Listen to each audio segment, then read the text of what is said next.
ពេលប្រឡងជប់បន្តសង្សារលាទាំងសាលាវិទ្យាល័យខ្ញុំវិទ្យាល័យឈប់ឈ្មោះការក្រពុំលាមិត្តលាមុំលាទាំងអាល័យ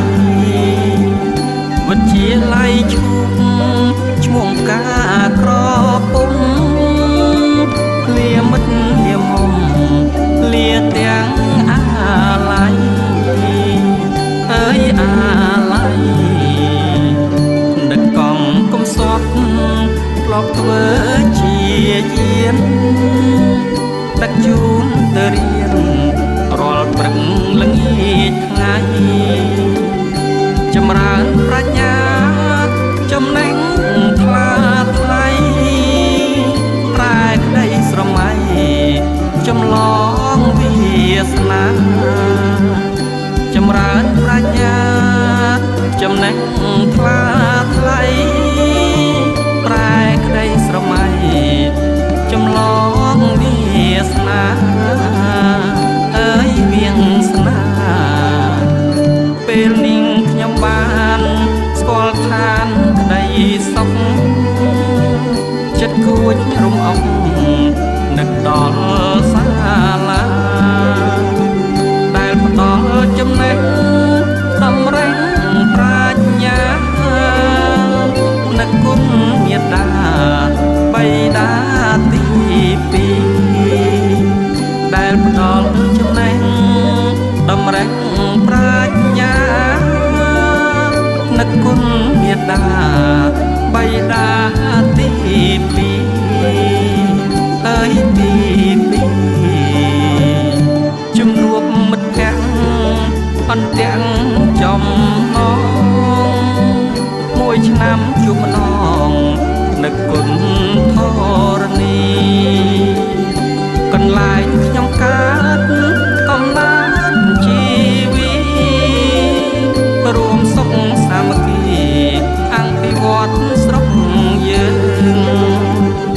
កន្លែងខ្ញុំកើតកំណើតជីវី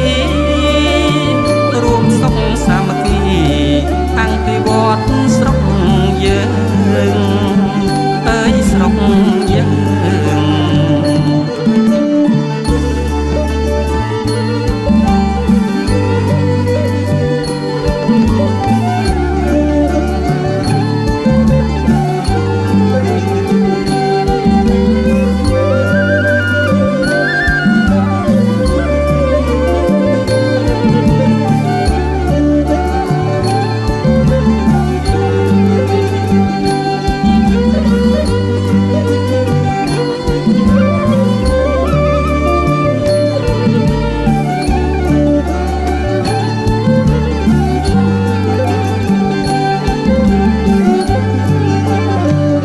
ពេលនាងខ្ញុំបានស្គាល់ឋានក្តីសុខចិត្តគួចរំអងនឹកដល់សាលាដែលផ្ដល់ចំណេះតម្រេញប្រាជ្ញានឹកគុណមេត្តាបិតាទីពីរដែលផ្ដល់ចំណេះតម្រេញប្រាជ្ញានឹកគុណមេត្តាបិតាទីពីរអើយទីពីរជំនួបមិត្តភក្តិអន្ទាំងចំណងមួយឆ្នាំជួបម្ដងនឹកគុណធរណីកន្លែងខ្ញុំកើតកំណើតជីវី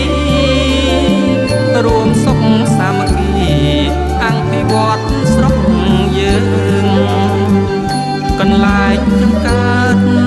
កំណើតជីវីរួមសុខសាមគ្គីអភិវឌ្ឍស្រុកយើងអើយ